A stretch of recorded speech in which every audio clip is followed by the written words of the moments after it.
Hey guys, എൻ്റെ വെള്ളച്ചാട്ട സീരീസിൻ്റെ last video ആണിത്. നിങ്ങൾ വിചാരിക്കും ഇത് ഇതോടെ നിർത്തി.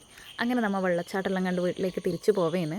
അപ്പോൾ തണുത്ത് നനഞ്ഞതുകൊണ്ട് നല്ലോണം തണുക്കുന്നുണ്ട്. അപ്പോൾ രണ്ടാൾക്കും ഒരു കാലിച്ചായെല്ലാം കുടിക്കാമെന്ന് വിചാരിച്ച് കയറി. പിന്നെ കാലിച്ചായ മാത്രം ആക്കിയിട്ട് ഒരു പഴംപൊരിയും കിഴങ്ങ് പൊടിയെല്ലാം മനച്ച് തിന്നു. അപ്പോൾ അന്ന് പാർക്ക് നല്ല കാക്കപ്പൂ ഉണ്ടാവുമെന്ന് ചേച്ചി പറഞ്ഞത്. അപ്പോൾ പിന്നെ ഒന്ന് കാണാമെന്ന് വിചാരിച്ച് അങ്ങോട്ട് പോയി. അപ്പോൾ ഇതാ മീത്തിരിക്കുന്ന ആളെ കണ്ടൊതുങ്ങ ഒരു മയിലിരിക്കുന്നുണ്ട്. പക്ഷേ പീലിയൊന്നും വിടർത്തിയിട്ട ഗൈസ്, മഴയില്ലാത്തതുകൊണ്ടായിരിക്കും. അങ്ങനെ കാക്കപ്പൂ, ഞാൻ ഇത്ര അടുത്തുനിന്ന് കാക്കപ്പൂ അതേറ്റാണ് കാണുന്നത്. നിങ്ങൾക്ക് കാണുന്നുണ്ടോ? ഇല്ലല്ലേ, കാണിച്ചുതരാം. നല്ല രസമുണ്ടായിനി. അപ്പോൾ എന്തായാലും ഇന്നിപ്പോൾ നല്ലോണം നേരം വൈകും. ഇനിയൊരു ദിവസം വന്നിട്ട് കാക്കപ്പൂ എല്ലാം വൃത്തിക്ക് കാണിച്ചു തരാം കേട്ടോ. ശരിക്കും നല്ല രസമുണ്ട്. ഇതാ ദൂരെ നോക്കിയാൽ കാണാം, കുറേ ഉണ്ട്. നിങ്ങൾക്ക് ഇതിൽ കാണുന്നുണ്ടോയെന്നറിയില്ല.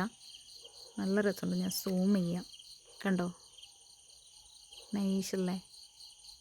വാവ്. അപ്പോൾ ഓക്കെ ബൈ. ഞാൻ ചേച്ചീനെ വീട്ടിൽ കൊണ്ടാക്കിയിട്ട് വരാം. ടാറ്റാ.